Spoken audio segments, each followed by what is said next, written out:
guys, welcome to the channel. If you're brand new here, definitely drop a subscribe. Follow me on Instagram at JacksAudiohead. And so today, anyway, we're going to talk about making better 808s. I see this a lot, and I think it was something that I found difficult to struggle with.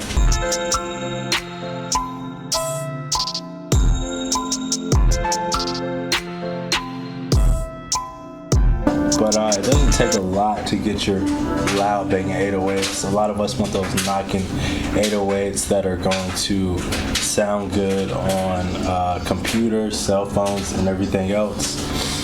Let's see, so I have this beat. I did a video for this beat previously. It's just an accordion beat cookup.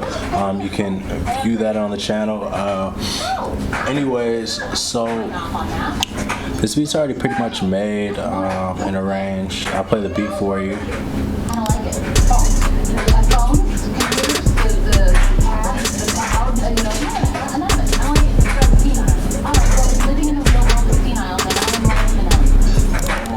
Alright, so that's the pattern. I haven't really made it into a full song yet. I probably will later if I do something with it. I really like the way it sounds right now. But anyway, so in our channel rec right here, we have all of our drums and we have our 808 on channel 4. So the first thing you do if you want your 808 to stick out more and have a banging sound to it is just in your channel rack. These are instruments on 1 and 2, so insert 1 and 2 is simply make a low pass. So basically we know our 808s, you want that bassy loud noise, and that's going to be the lower frequencies for the most part, the loud sound of the 808. So every instrument pretty much takes up space in the bass.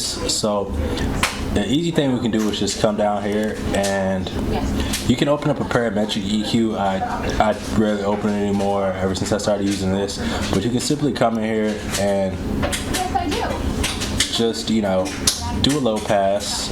So you're taking the lows pretty much out of these instruments, and you can adjust it. You don't want to take out too much. You don't want the sound to sound empty and hollow, but you know, you can play with this. And so on this instrument and this instrument, I can just come over here and do a low pass. The second thing is, I don't really do this. You can side chain your kick to your 808. I'm sure there's a lot of tutorials about it. It's not something that I really do. I don't see the difference in it really, or honestly. But you know, it still is a technique that a lot of people use. And another thing people do to get their 808 to stick out, I typically don't use this either. I liked the way it sounded at first, but if you have a good 808 sample, doing a lot of this stuff, it's just not needed.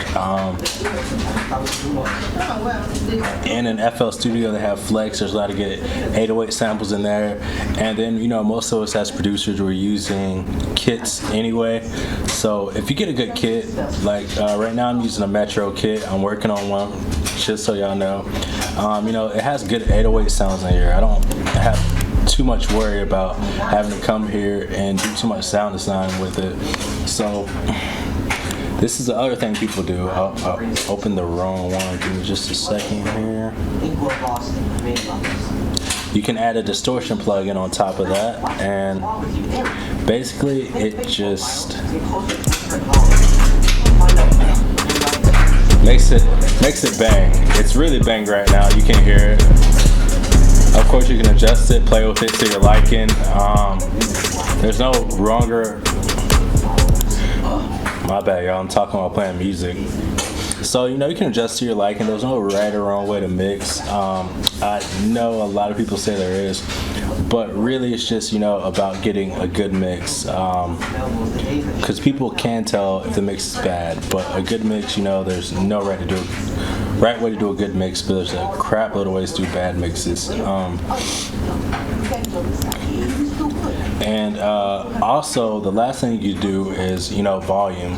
if you really want the 808 to stick out, everything is relative in your track. So let's just say, for instance, I could turn down my instruments. Okay, that's panning, but I can turn down my instrument volumes. I can turn down a lot of my drums, and then I could leave my 808 loud.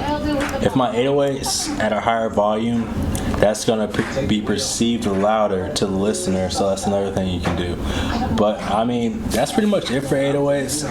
Definitely just use like a great sample though. Like a great sample will go so far, it'll stick out in your mix. And one more thing, I'm adding in more stuff, is also play with your 808, you know, control up or control down, and just see where it sounds good in your mix and what octave. And that's pretty much about it for 808s. Anyways, if you like the video, definitely subscribe, drop a like. 500 likes, I will get my girl to make a beat video. And follow me on Instagram at Jack's Audiohead. I'm on there pretty much every day, every other day, posting my beats or whatever else. DM me there if there's any videos that you would like to see.